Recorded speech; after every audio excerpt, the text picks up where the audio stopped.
লাগার জায়গা মদিনা, একদিন কবরে যাব কেউ তো যাবে না, একদিন কবরে যাব কেউ তো যাবে না, যাবে আমার শাহে মদিনা।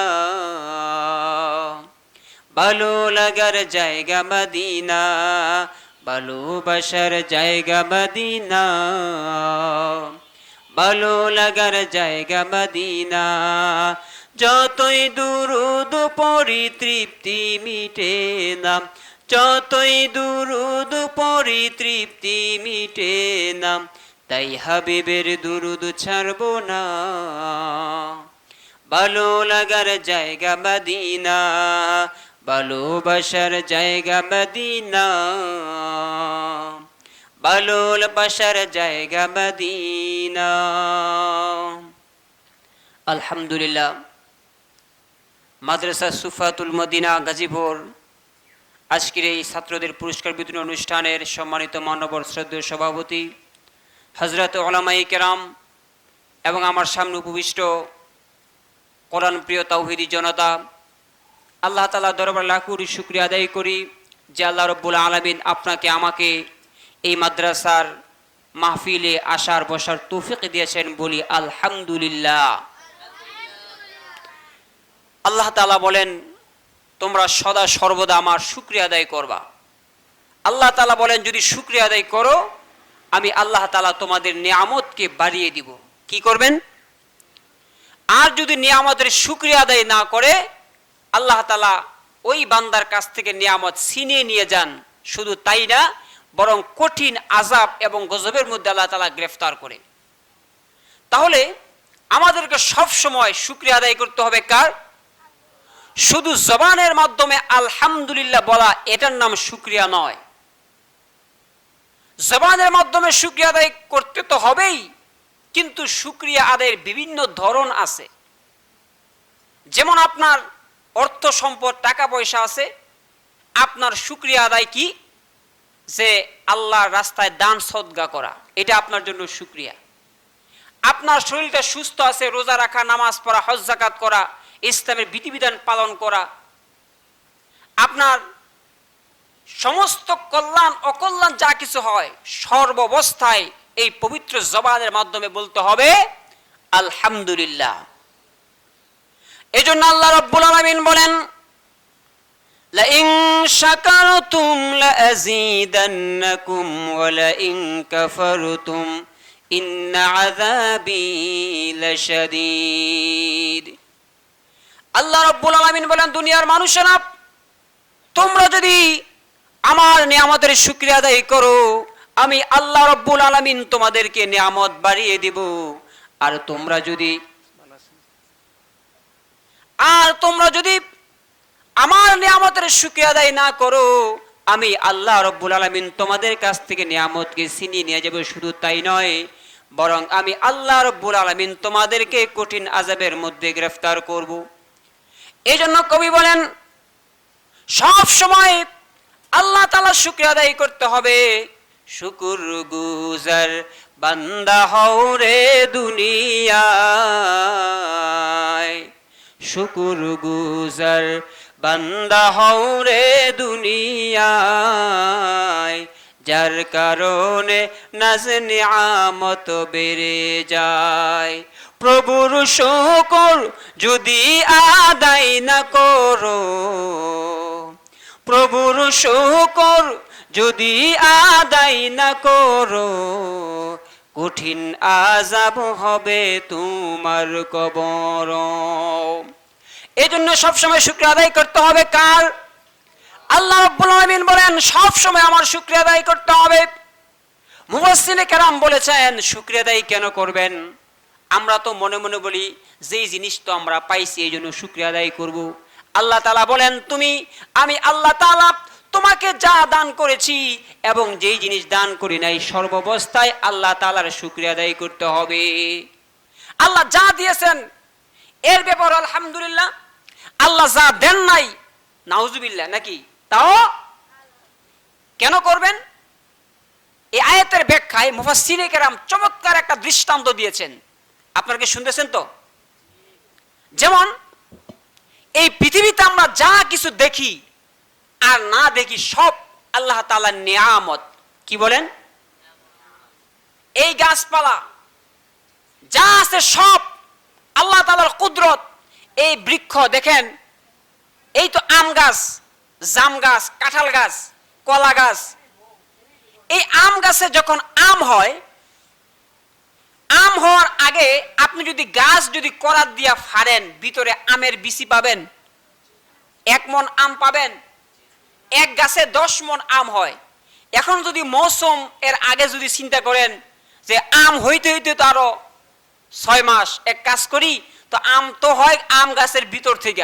এখন যদি আপনি বেলের দিয়া করাত দিয়া আম গাছ ফাড়েন, ভিতরে আম দূরের কথা আমের শীতলাও পাবেন না, ঠিক না? এখন কলা গাছ, এখন যদি আপনি কলা গাছ ফাড়েন, ভিতরে এক কান্দা কলা পাইবেন? কথা আসতে কন, কি কন পাইবেন? তো কলাটা ওইতে কয়, কইতে হয়। অথচ কলা গাছের ভিতরে পানি ছাড়া কিছুই নাই, কিন্তু এর ভিতর থেকে কি সুন্দর একটা ছড়ি হয়, দাম 800 টাকা হরবি কলা, ঠিক না? কিন্তু আপনি যত বৃক্ষ গাছ আছে সব গাছ ফাড়বেন, সিলা করবেন, ফাউটার বানায়, ভিতরে কোনো ফল পাবেন না। তাহলে এই সব কিছু যে হয় এইগুলো হচ্ছে আল্লাহ তাআলার কুদরত। কি বলেন? এবার অসংখ্য কুদরতের মাঝে আল্লাহ তাআলা আপনাকে আমাকে যা দান করেছেন এইগুলো হচ্ছে আল্লাহ তাআলার নিয়ামত। কি বলেন? যেমন আপনাদের ছেলে মেয়েরা এই মাদ্রাসায় লেখাপড়া করে, আপনাদের ছেলে মেয়ে হচ্ছে নিয়ামত। আপনার ধন সম্পদ, গাড়ি বাড়ি হচ্ছে নিয়ামত। আল্লাহ আপনাকে সুস্থ রেখেছেন, এইগুলো কি? নিয়ামত। তাহলে একটা হচ্ছে আল্লাহর কুদরত, জোরে বলেন কি? নাকি আমার সাথে রাগ করছেন আপনারা? একটা হলো আল্লাহর, আরেকটা হচ্ছে আল্লাহর নিয়ামত। আরেকটা জিনিস আছে যেটার নাম হলো হিকমত। কি বলেন? মুখস্থ করেন, কুদরত, নিয়ামত, হিকমত। কুদরত, নিয়ামত, হিকমত। তাইলে কুদরত বুঝলাম আর নিয়ামত বুঝলাম, এবার বাকি আছে কিমত। কিসমত না হিকমত? হিকমত। হিকমত কি? আপনি দোয়া করতেছেন যে আল্লাহ তুমি আমারে কোটি কোটি টাকার মালিক বানাও, এই দোয়া করেন না আপনারা? কেউ সবে কদর আইলে এশা হইরা এমন দোয়া দেয় ফজরের আগে, আল্লাহ তুমি আমারে পৃথিবীর মাঝে সব চাইতে বড় ধনী বানায়ও। করেন কিনা কোন? করেন না? না। এখন এই যে আপনি দোয়া করেন কিন্তু আল্লাহ দোয়া কবুল করে না।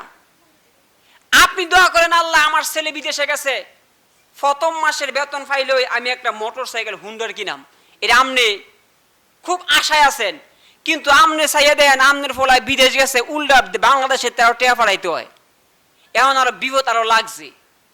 তাহলে আপনি এই যে দোয়া করতেছেন যে আল্লাহ আমার একটা মোটর সাইকেলের ব্যবস্থা করে দাও, কিন্তু আল্লাহ ব্যবস্থা করে না।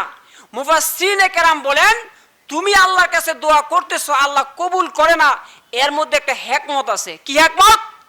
আল্লাহ জানে যদি এই মুহূর্তে তোমার মোটর সাইকেলের ফুন্ডারের ব্যবস্থা হয় আর তুমি নতুন ফুন্ডার ফাইয়া এমন টান দিবা, এর পরের দিন টাহের তলে ফইরা আলু ভর্তা হইবা। এটা কেনা জানে? আল্লাহ জানে। এই জন্য আল্লাহ আপনার ফুন্ডারের ব্যবস্থা কইরা দেয়। আপনি তো দোয়া করেন আল্লাহ তুমি আমার কোটি কোটি টাকার মালিক বানাও।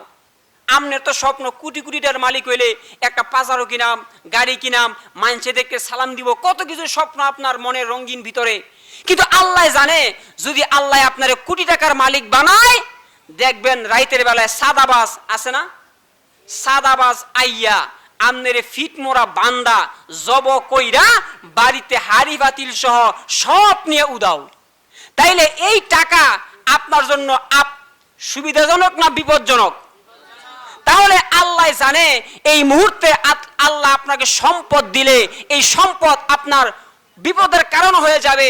এই জন্য আল্লাহ তাআলা আপনাকে এই মুহূর্তে আল্লাহ আপনাকে সম্পদ দিচ্ছেন না, কোটি টাকার মালিক বানাচ্ছেন না। কথা বুঝতে পেরেছেন?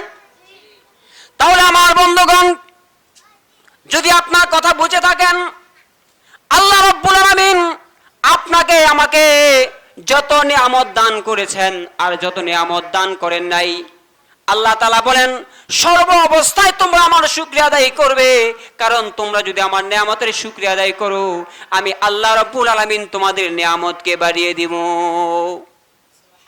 এজন্য আমার বন্ধুগণ, মনে মনে আল্লাহর প্রতি অনেক গোসা হয় অনেকের। আল্লাহর কাছে এতবার চাইলাম, কিন্তু আল্লাহ আমার কথা শোনে না। আল্লাহ তো আমাকে ধনী বানায় না, আল্লাহ তো আমাকে অমুক জিনিসটা দেয় না। কিন্তু আল্লাহ তাআলা জানে এই মুহূর্তে জিনিসটা তোমার জন্য ম্যাচিং হবে না, তোমার বিপদের কারণ হয়ে দাঁড়াবে। আমার বন্ধুগণ, এই মাদ্রাসার মধ্যে একটা কিতাব পড়ানো হয়, নাম হলো কোরআন। নাম কি? আল্লাহ রাব্বুল আলামিন এই পৃথিবীতে 104 খানা কিতাব অবতীর্ণ করেছেন। বলেন কয়খানা? 104 খানা কিতাব অবতীর্ণ করেছেন। এর মধ্যে 100 হলো সহিফা, ছোট্ট কিতাব, আর 4টি হলো বড় কিতাব। এর মধ্যে হলো তাওরাত, জাবুর, ইনজিল, আরেকটা হলো কোরআন। তাওরাত, জাবুর, ইনজিল, আল্লাহ রাব্বুল আলামিন এই কোরআন নাজিল হওয়ার কারণে, এই কোরআন নাজিল করে পৃথিবীর যত কিতাব পৃথিবীতে ছিল সমস্ত কিতাবকে আল্লাহ তাআলা রহিত করে দিয়েছেন, বাতিল করে দিয়েছেন। এই সেই কোরআন।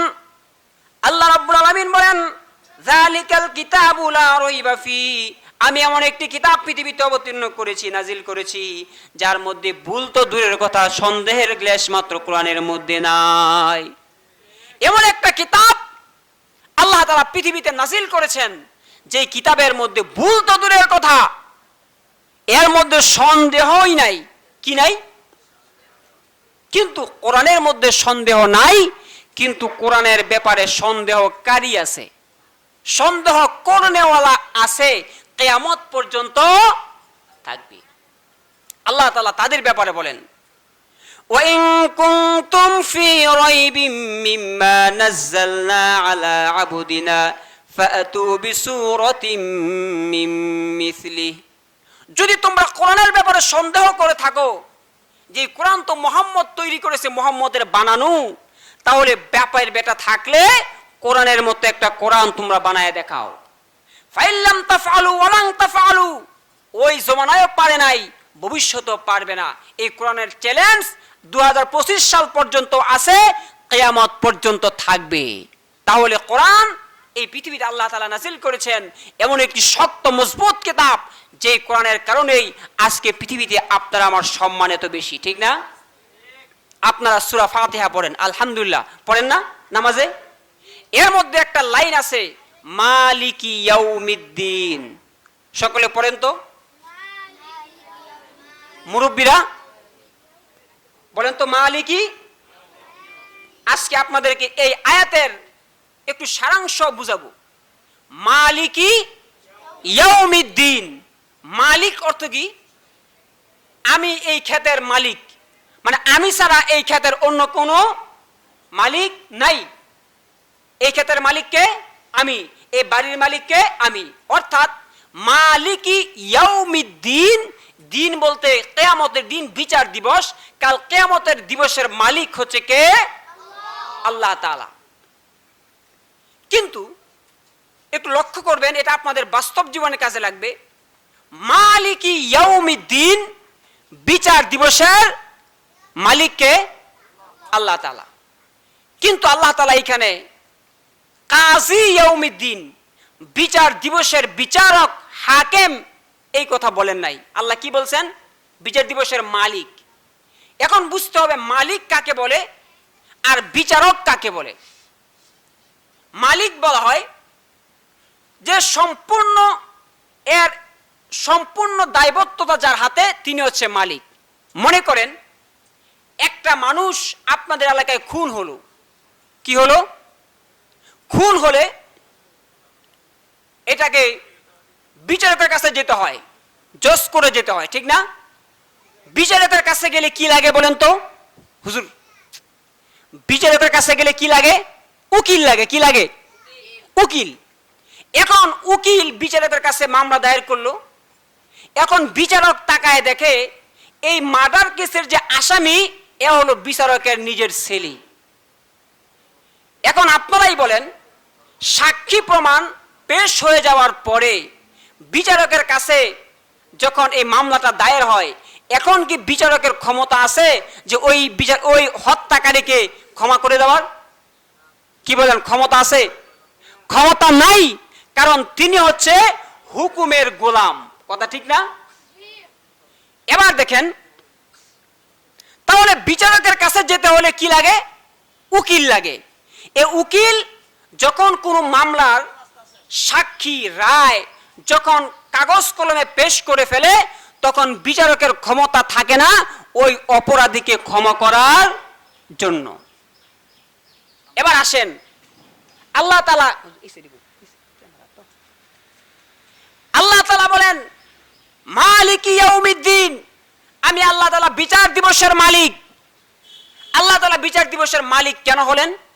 বিচার দিবসের বিচারক এই কথা বললেন না কেন? কারণ বিচারকের কাছে যেতে হলে উকিল লাগে, আর মালিক হচ্ছেন আল্লাহ তাআলা। কারণ মালিকের কাছে কোনো ওকালতি চলে না। মনে করেন আমি এই ক্ষেতের মালিক, বা আমার একটা গাছ আছে, মনে করেন ডাব গাছ। এখন যদি উকিল আসে কয়, বিচারক এই সিদ্ধান্ত উপনীত হলো, আপনার গাছ থেকে 5টা ডাব অমুককে দিতে হবে। আমি তারে তুমি বেটা গাছ হলো আমার, তুই আবার কি ওকালতি করস? ঠিক না? আমার মন চাইলে ডাব দিমু, মন চাইলে তোর উষ্টা দিমু। কথা ঠিক কিনা কোন? এই মালিকের কাছে ওকালতি চলে না। মালিকের কাছে একটা জিনিস চলে, সেইটা হলো সুপারিশ। কিরিশ গিয়া কোন যায়, চাচা এই ডাব গাছের মালিক তো আমনে, কিন্তু আমার মায়ে তো অসুস্থ, বিছানায় পড়া, যদি একটা ডাব দিতেন তো আমার মায়ে খাইয়ে উপকৃত হইতো। কথা ঠিক না? এরপরে এই কথা বললে মালিকের মন নরম হবে কি হবে না?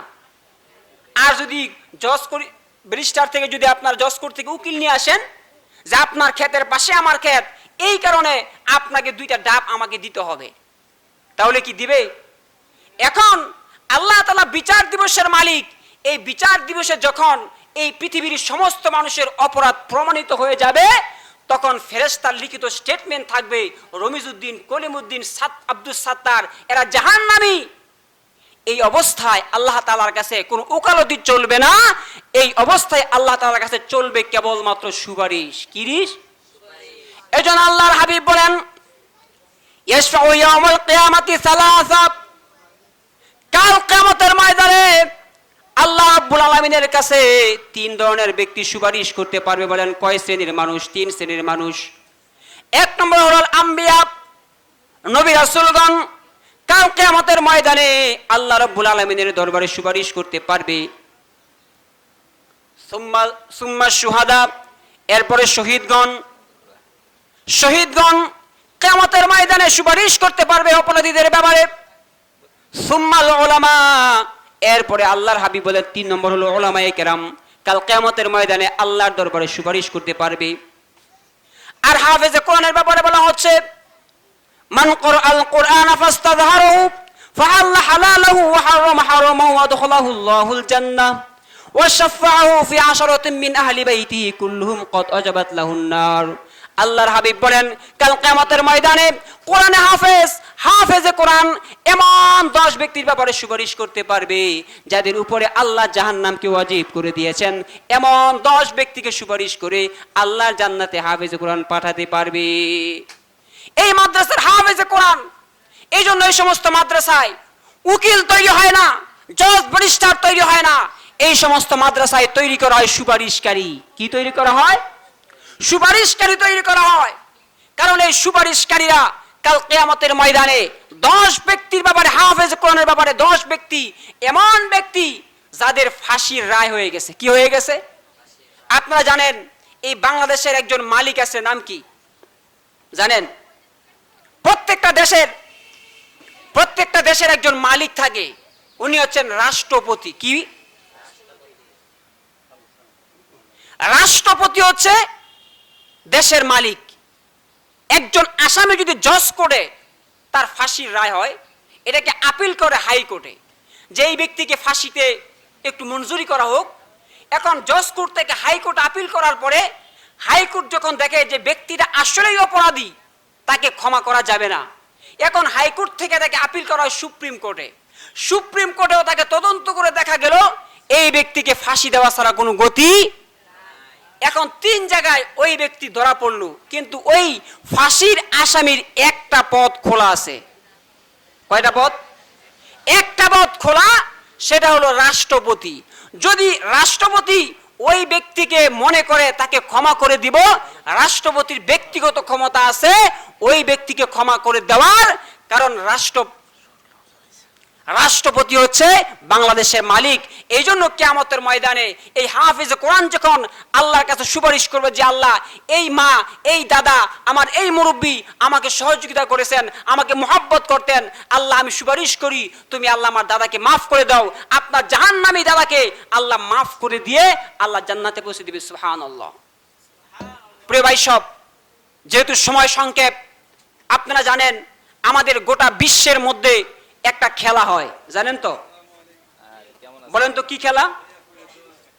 ফুটবল বিশ্বকাপ খেলা। কি খেলা? আপনারা কি জানেন এই ফুটবল বিশ্বকাপ খেলা হয়? আরিফ ভাই, আপনারা জানেন এই ফুটবল বিশ্বকাপ খেলা হয় 32 দলে। কত দলে? এই খেলার আগে একটা বাছাই পর্ব হয়। এই বাছাই পর্বে যারা টিকে তারাই হয় 32 দলের এক দল। এই বাছাই পর্বের আগে আরেকটা প্রাক বাছাই পর্ব হয়। আমাদের বাংলাদেশের খেলোয়াড়রা ওই প্রাক বাছাই পর্বেই তারা ফেল, তাদের টেম্পার শেষ। ক্রিকেট বিশ্বকাপ খেলা হয় 10 দলে। কত দলে? আর ফুটবল বিশ্বকাপ 32 দলে। আজ পর্যন্ত বৈশ্বিক কোন প্রতিযোগিতায় বাংলাদেশ বিশ্ব চ্যাম্পিয়ন হতে পারে নাই। অথচ এই সমস্ত খেলোয়াড়দের জন্য সরকার কোটি কোটি টাকা বাজেট দেয়। অথচ এই বৈশ্বিক প্রতিযোগিতায় এই সমস্ত খেলোয়াড়রা বিশ্বকাপ দূরের কথা একটা চায়ের কাপ বাংলাদেশকে উপহার দিতে পারে নাই। কিন্তু এই যে তাদের পিছনে সরকার এত টাকা খরচ করে, 32 দল ফুটবল বিশ্বকাপে এক দল বিশ্ব চ্যাম্পিয়ন হয়, 10 দল ক্রিকেট বিশ্বকাপে এক দল বিশ্ব চ্যাম্পিয়ন হয়, কিন্তু স্বাধীনতার 54 বছরে বাংলাদেশ পৃথিবীর মানচিত্রে লাল সবুজের পতাকাকে 32 দল ফুটবল বিশ্বকাপে চ্যাম্পিয়ন হতে পারে নাই, 10 দল ক্রিকেট বিশ্বকাপে চ্যাম্পিয়ন হতে পারে নাই। অথচ খেলোয়াড়দের জন্য কোটি টাকা বাজেট দেওয়া হয়। অথচ আমাদের মাদ্রাসার হিফজ বিভাগের ছোট্ট ছোট নাবালক ছেলেরা, যাদের জন্য সরকারের 1 পয়সা বরাদ্দ নাই, তারা পৃথিবীর 32 দেশ নয়, 10 দেশ নয়, 103 দেশকে পেছনে ফেলে, 113 দেশকে পেছনে ফেলে কোরআন প্রতিযোগিতায় বাংলাদেশ পৃথিবীর মানচিত্রে লাল সবুজের পতাকা উড্ডীন করেছে। এই কোরআন বারবার এই বাংলাদেশের পৃথিবীর সমস্ত দেশের মধ্যে বারংবার যখন প্রতিযোগিতা হয়, তখন বাংলাদেশের ছেলেরাই প্রথম হয়। কথা ঠিক না? এই গোটা বিশ্বের নাম গন্ধ পৃথিবীর মানচিত্রের মাঝে বাংলাদেশের নাম লেখার জায়গা পর্যন্ত নাই। কিন্তু গোটা পৃথিবীর মধ্যে যেই বাংলাদেশের নাম গন্ধ ছিল না, শুধুমাত্র কোরআনের কারণেই আজকে গোটা বিশ্বের মাঝে বাংলাদেশের নাম ফুটিয়ে তুলেছে। ঠিক কিনা কোন? আজকে আমার যুবকেরা মেসির ভক্ত, নেইমারের ভক্ত, কয় হুজুর আমি মেসির ভক্ত, আমি নেইমারের ভক্ত। আমি বলি ভাই, আসলে তোমার শরীরে মির্জাফরের রক্ত। কথা ঠিক না? আজকে আর্জেন্টিনা ব্রাজিল জিতলে আমার যুবকের আনন্দ করে, যখন প্রতিযোগিতা হয়ে বাংলাদেশ ফার্স্ট হয়, তখন আমাদের দেশে কোনো আনন্দ নাই, রাষ্ট্রীয় কোনো প্রতিযোগিতা নাই। ঠিক কিনা কোন? ইহুদিদের খেলা নিয়ে করো নাচানাচি, আজরাইলের সামনে পড়লে নাই রে বাসাবাসি। ইহুদিদের খেলা নিয়ে করো নাচানাচি, আজরাইলের সামনে পড়লে নাই রে বাসাবাসি। মুসলমানের সন্তান তুমি এইটা পরিচয়, মুসলমানের সন্তান তুমি এইটা পরিচয়। মুহাম্মদের আমরা হচ্ছে এমন একটা জাতি যে কোরআনের কারণেই গোটা বিশ্বের মাঝে আজকে আমাদের সুনাম হয়েছে। এই জন্য যদি আজকে আমাদের ছেলে মেয়েদেরকে কোরআন শিখাতে যাই, আজকে দেখা যায় আমাদের ছেলে মেয়েদেরকে আমরা দুনিয়ায় নার্সারি প্লে গ্রুপে এই লেখাপড়া করাই। ভবিষ্যতে যখন ছেলেটা ব্যারিস্টার উকিল হয়, তখন নিজের বাপ যখন মারা যায়, তখন জানাজার নামাজের দোয়াটাও পারে না। কথা ঠিক না? জানাজার নিয়তটাও পারে না। কয় 10-এর যেই নিয়ত আমারও এই নিয়ত। এই ছেলে কবরের পাশে বলে প্রস্রাব করে। কথা ঠিক না? কিন্তু এই সন্তান যদি শিখান কায়দা, ভবিষ্যতে বুঝবেন তার কি ফায়দা। কথা ঠিক না? এই জন্য নিজের সন্তানদেরকে ডাক্তার ইঞ্জিনিয়ার অবশ্যই বানাবেন, কোনো নিষেধ নাই। তবে তাকে এই সমস্ত শিক্ষার আগে তাকে ধর্মীয় শিক্ষায় যদি শিক্ষিত করাতে পারেন, তাহলে দুনিয়া সফল হবে, পরকালও সফল হবে। যে কথা